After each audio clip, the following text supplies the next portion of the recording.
What is up, guys? It's the Alchemist of Sound right here next to the one of Gersh! And today we are back bringing you more answers in the form of For the Greater WAAAGH! This is a video series where we answer the questions left by you, the viewer. If you have a question for us, comment down below. Put question in front of your question because we get to those questions first. That is what old boy Tao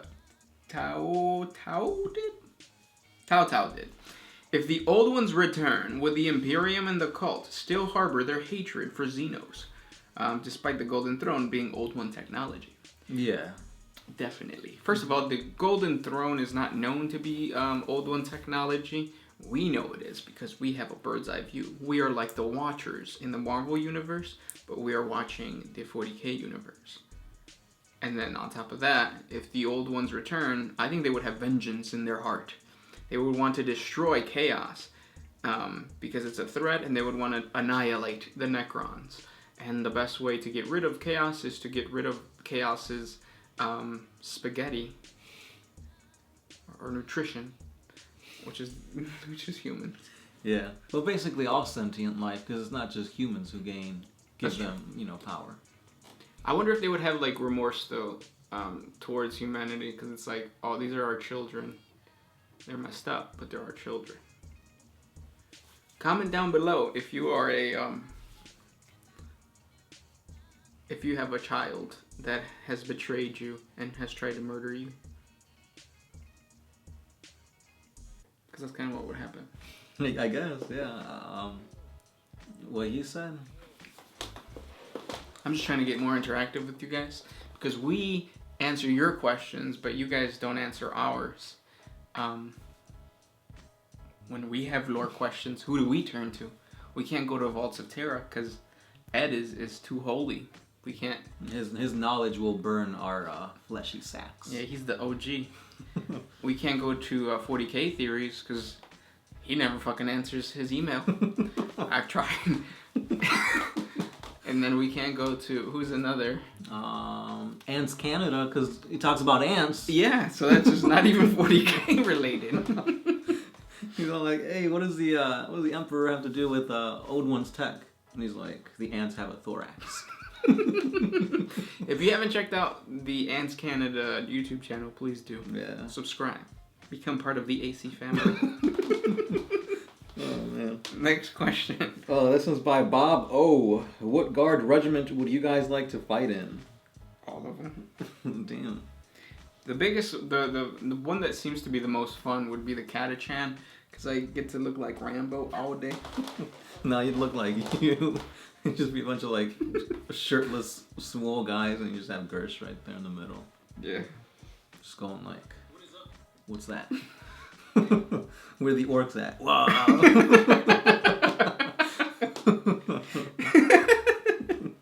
Next question. Oh, man. Let's go to Wolf Dragon 12 JT. Since all the can lore has now have a dragon theme to it, which dragon theme can lore is your favorite? Oh, fan lore. I think autocorrect got to you. So he's saying since a lot of the fan lore has to do with dragons and stuff like that, which fan lore do we like? I've never heard of any fan lore with dragons. Well, I guess a lot of the lore that they send us has to do with dragons. Okay. Yeah. Now, because you got like the wolf dragons, the sky dragons, stuff like that. Which one's your favorite? It's actually not even a dragon lore. I really like the, I believe they're called the lightning bearers. We did a fan lore on them, a while back. Check it out. But that was a huge inspiration for me to start making my own lore for the Celestial Sons. So big ups to the lightning bearers. So check them out. Next question comes from Jeff. How well would Sarah Kerrigan from StarCraft do in the 40k universe? Don't know who that is. I'd say about as well as any Imperial Guard like Commissar, because I think that's kind of what she would be like. But again, I don't know enough about her to give you a good answer. So, on to Sheldon Goodfellow. On a scale of 10 to 10, how powerful is Sly Marbo? 11. Yeah, definitely. Next question comes from William Mont Perg. Other than the Horus Heresy, what is the most famous rebellion in the 40k universe? I would have to say the Bad Apple Wars. I'll finish it. Someday. That's what she said. Next question. Oh, this one is by Andrzej Kroger. Have you ever thought about changing the wall in the intro to something other than that? Maybe something funny or the questions or something strange? Nah, you love it. Don't lie. All you guys who comment that it's cringy, think about this.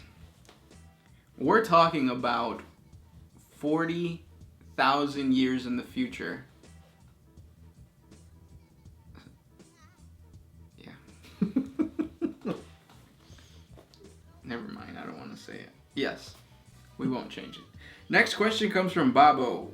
What guard regiment... No, we got that already. I'm sorry. We got that. I got one from Babo. Van Gachia. If Lorgar came back from Sikaris, would the Ecclesiarchy found him? Decipher that. I'm trying to. Yes. Lorgar right now is in a tower, just chilling. Well, he's meditating. He's like gathering energy or something. And I don't know what the Ecclesiarchy would do to him. Next one. Sea Yaks. Could the Eldar eventually destroy humanity? I feel like that would be kind of counterproductive. I don't see why the Eldar would want to do that. Yeah, they look down on humans, seeing us as like primitive apes and stuff like that. But they really need to focus on taking down Slaanesh. I feel like that's their one and only goal. And once they accomplish that, they shouldn't even need to, busy themselves with human affairs. Because that's what relationships are. Like, you always got to take care of yourself first in order for you to build a better future with someone else. That's what the Eldar need to do. Mm-hmm. Next question comes from Mr. Video Game. The tactic used to the Dark Eldar in the slow death of Vragus can be used to lead the orcs to extinction. And if yes, why someone don't do it? I don't know what tactic the Dark Eldar used in the slow death of Gragus. Do you? No, I'm trying to think, but... Because I know they tend to, like, capture things and then make them into slaves. Yeah. Or they capture them, experiment on them, and they become, like... What are those called? Like the really big ones? Goons? Yeah, the goons. No, what are they called? They're like... Goblins. There you go. Not gods, though. No. I think they're called, like, aberrants or something like that. But I guess you could. I mean, it'll work, because, like... They captured a whole bunch of Tau and made them into those creatures, and they were like hulking beasts. So if you capture a race that's already very strong and ready, willing to fight, I feel like that'll greatly improve the fighting capacity for the Dark Eldar. True that. And now we got another one from Bob O. If all the orcs united, could they have destroyed the Human Federation during the Dark Age of technology? Yeah, of course. They had the Ullanor... or the Orc Empire of Ullanor was around, so. Next question comes from I Am So Bored. Since the Old Ones created the Tyranids to stop the Necrons, in a hypothetical scenario, they succeed, and the Tyranids wipe out the Necrons and the rest of the galaxy, then what? Do they have a kill switch? Otherwise, they are stuck with them. No, they would just kill themselves. They would just starve. Yeah. Yeah. Kind of anti-productive, trying to do one thing and it ends up hurting you. Well, it's kind of like the Simpsons episode where they have a bunch of frogs, so then they get a bunch of snakes to eat the frogs, and then they hire raccoons, or they don't hire, but they bring raccoons to kill the snakes, and then they get gorillas, which in this case the Tyranids would be the gorillas, and then the winter destroys them, and the winter is starvation. Hope that makes sense. Yeah. Oh, I've got the question to end all questions. DFool06. Does Gershwin still get in touch with the Goop? I mean, they both shared a very intimate moment together in the past. Yeah, it's like Venom and the symbiote relationship with the symbiote. That's what it's called, right? A symbiote. Yeah. The Goop is my symbiote, and the power that it gives me, because it's green, is to play orcs and move an inch more than normal, because that's what all orcs can do. Mm-hmm. If you're an orc player and you're moving 6 inches on the board, you're doing it wrong. Oh, you gotta put like 30 boys on a bike too. 24 boys. Oh, sorry. You can't make it look intentional. Yeah, 24 will do it. If you're an orc player and you're not cheating, you're not an orc player. Next question. This one's by Nathan Stevenson. Why are there so many humans? The Imperium is an oppressive war economy in which most people don't have enough time or resources for a family. So how is this so? Because not all planets are like that. Yeah. You got your pleasure worlds, your farming worlds. Obviously, you got your manufactorum worlds. You got your water worlds. Yeah. Next question comes from High Lord Tedpool. We answered this question, right? What was the question? Why? Well, yeah, we answered it. Okay. Now I remember. Okay, we answered it. High Lord Tedpool. How come you give me no love? Meet me at 607 Hotel Ave in the corner, and we'll get you some love. He will. We will. Damian Lakowitz. So, who is the weakest loyal Primarch in terms of fighting? Only close combats without psychers. Logar. Oh, he says no Logar, because they gotta be loyal. Well, you're very difficult to get an answer from. So, let's see who we got. It's not Vulcan. It's not... Well, it's not Vulcan, because he's huge. Yeah, Vulcan's huge. It's not Vulcan. It's not Lehman Russ. No. It's not Sanguinius, because he's... Well, I mean, I guess you could say Sanguinius, because he's dead. But we won't say that. It's definitely not Gilliman, because he's tactical. And he like fought most Primarchs, demon Primarchs. And then it's not the Lion. I feel we haven't really seen what he's capable of. I think it's like between the Lion and Corvus Corax. The Corax can like become invisible. But that's another sign of like weak in melee. Like if you're fighting somebody and you run away, it's because you're weak or because you're smart. But he's not running away. He's just like, oh, you can't see me now. Yeah, I would say Corvus Corax. Despite what you're saying. I'd go with the Lion. Despite what I'm saying? Mm-hmm. Last question. Do you have one? Let's see. Yeah, this one's by DFool06 once again. So how come the Emperor doesn't have a beard? Does he have some kind of special tool or warp-powered razor to cut his invulnerable facial hair? His facial hair is not invulnerable.